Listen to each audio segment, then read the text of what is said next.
Hey, what is going on, everybody? Welcome back to an episode of Great Locks. I'm Gunther the Great, and today we're going to be talking about how to get waves and also how to start dreadlocks. Now, obviously, waves and dreadlocks are two very different things, and I just want to break down many different things about dreadlocks versus waves because I've had both. I've had these waves for a little over a month, and obviously I don't know everything about them, but from my experience so far, they are completely different than dreadlocks. And one of the major things that is different about dreadlocks and waves is how to actually get them. Now, I have a whole list of things of how to start dreadlocks, and the list for how to get waves is really small, but I'll list off everything necessary for both. All right, guys, first and foremost, comment down below, are you team dreads or are you team waves? Comment down below what team you're on, and we'll see who wins down below. I started my first set of dreadlocks over 5 years ago, if I'm not mistaken. I had them for quite some time. I had them for 4 years, and then I ended up combing them out. Had my hair outside of the dreadlocks for about a year, maybe a half, and then I ended up cutting my hair and eventually got waves. So here we are today, a little over 5 years later of starting my dreadlocks to where I am today. From my personal experience, I loved having dreadlocks. I look back at all the videos and I'm like, man, my dreadlocks were long and I kind of miss them, and I am really looking forward, to be honest, for a full head of dreads when I get there. Because many of you guys do know that I had a high top set of dreads and I love them to death. They were really awesome, but I do like the waves as well. And I know for me personally, when I had my dreadlocks, they were more distinct than me having waves because like literally I look at my hair and it looks just like my brother's hair. But I know that dreadlocks are a little more distinct in my opinion. But what I want to do in today's video, I want to knock out the methods on how to get waves and the methods on how to get dreadlocks and be able to compare the both and then see what you guys would want to do. And I think this is just a great video for people who do not have waves or dreadlocks, or they have waves and they want to get dreadlocks, or they have dreadlocks and they want to get waves. Kind of see the differences between the both and how to actually start them and which one is easier. All right, first between waves and dreadlocks, let's talk about the length you're gonna need for either. So starting out with waves, there is kind of a spectrum to look at. Now, if you have really coarse hair, your hair can be shorter. So we can say maybe like half an inch to an inch, maybe even shorter than that if your hair is really coarse. Now, if your hair is more of a wave or more of like a 2A hair type or maybe even a 3A hair type, then you're gonna need more length to your hair. So I would say with waves, you're gonna need most likely a hair length from maybe an inch, or I would say probably half an inch with your coarse hair, all the way up to maybe even 6 inches with straighter hair. And if you guys do not know your hair type, please click the link down below that says what is my hair type, and it'll tell you your exact hair type. And I'll list the hair types off right now, and then I'll tell you how long your hair has to actually be in order to get waves. So let's start with just coarse hair. We'll say just half an inch, maybe even shorter than that, to honestly get waves. And I think the best way to tell how long your hair has to be in order to get waves is whatever your hair is curly at. I know people with 4C hair type that their hair just comes out curly. Like it'll literally just come out and even sometimes go back in. That's why a lot of people who have coarse hair types have ingrown hairs, because the hair comes out and comes back into the skin. So for any of the 4s, I would say anything from literally like maybe even a quarter of an inch to an inch, and you would have some really nice waves. Now, anything in the 3s, I would say most likely an inch to maybe 3 inches, and your hair looks nice. And obviously if you're wolfing, it'll be up to like 4 inches possibly. Now, if your hair is in the 2s, it's a lot different. Your hair could possibly even be from 4 inches to 6 inches. And if your hair is completely straight, I don't know how you're gonna be able to get waves. That's the thing about waves.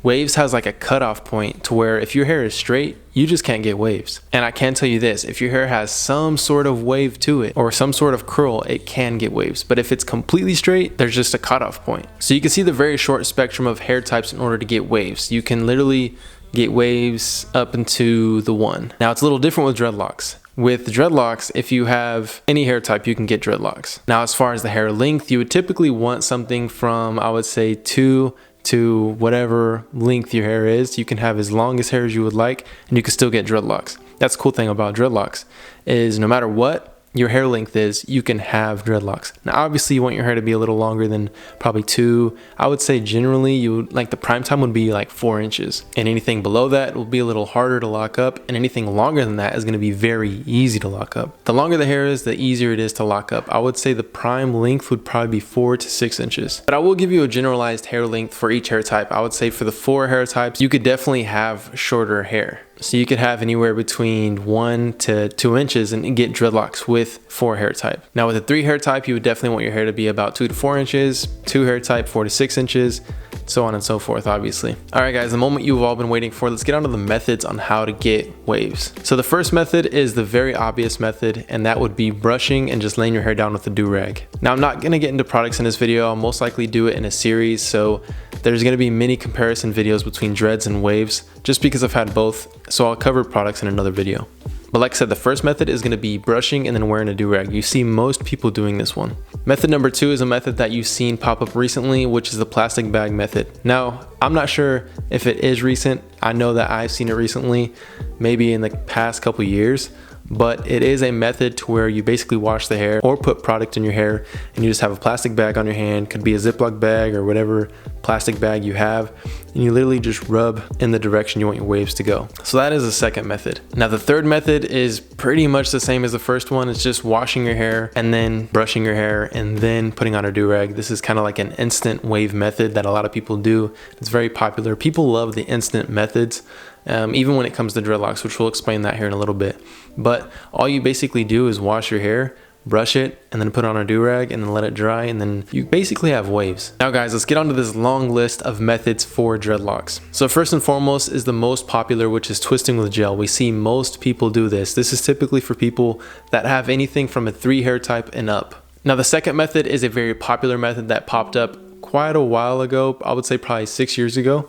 And it is the sponge or towel rub method. This is a method that I did on my first set of dreadlocks, and it works like a charm, and it's just a really good method. And I want to mention that most of the methods that I'm listing about dreadlocks are going to be down below as far as a video, tutorial, or even products you can use in order to do this method. Now the third one is popular for straighter hair patterns. This is the twist and rip method, and it's very popular with people with straight hair. I wouldn't recommend it if you have very coarse or curly hair because it doesn't work as good. It works really good with straight hair. Now the fourth method is a very popular method, is the instant locking method, and you do it using a crochet needle. And I'm telling you guys, so many people go this route because you can do it with any hair type and it works really well. You just gotta know how to do it, but it's really easy to learn. This fifth method I don't really recommend often, but some people do it as kind of a mid-maintenance method is what I would call it.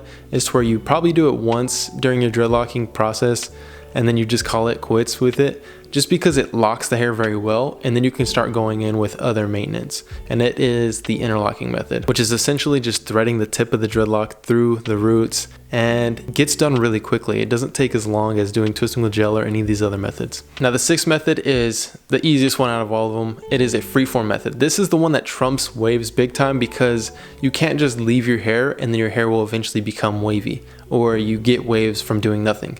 The thing about dreadlocks is you can do nothing and then eventually get dreadlocks. Now, there are pros and cons that come with it, obviously from different viewpoints and whoever is looking at them or whoever wants them. A lot of people don't like freeform dreadlocks. Freeform dreadlocks sometimes have a bad stigma. So there is a lot that comes with it. But this is the one that is different to where it's like, you can't do this with waves. You can't just neglect your hair and then it eventually gets waves. Now the seventh one, you can see this list is way longer than wave, which can be a good thing, but then also a bad thing. The seventh one on the list is the 2-strand twist method. Now this is when people do 2-strand twist and then just leave their hair there and then it eventually lock up. You can either leave it in the 2-strand twist or do a twist out, then allow those 2 curly strands to lock up. Now the 2-strand twist method is recommended for longer hair. Now guys, last but not least is the braid locks. This is something that's not very popular. It's where you basically just braid your hair in box braids and many different sections and then you allow that to lock up. It's not very popular, but a lot of people have been doing it. I have seen it just more recently versus back when I was starting my dreadlocks. When I started my first set, there wasn't that many methods, but now there's just a whole long list. Maybe it's just because I discovered them as I had dreadlocks and I've seen so much content on them. I think that's something that I'll discover with having waves, is there's going to be so many methods that come up and I'll be able to learn about them and be able to teach you guys about them as well. That's really the difference between the both. Dreadlocks literally almost has triple the amount of methods you can do in order to get them versus waves. So you guys can weigh your options here and see which one you want to do. I know that it might be easier to actually get dreadlocks than get waves, or I would say perfect your dreadlocks versus perfecting your waves, because perfecting your waves takes a lot of work, but there's only literally a few ways to do it. Versus dreadlocks, there's so many different ways to perfect them. If one way doesn't work, you can always do the next one. But you guys, that is today's video. I want to make this a series to where I compare waves and dreadlocks. If you guys like it so far, please give it a thumbs up and please comment down what you want to see next. And please, if you haven't already, comment down below team waves or team dreadlocks. And then I'll see you guys next time. Peace.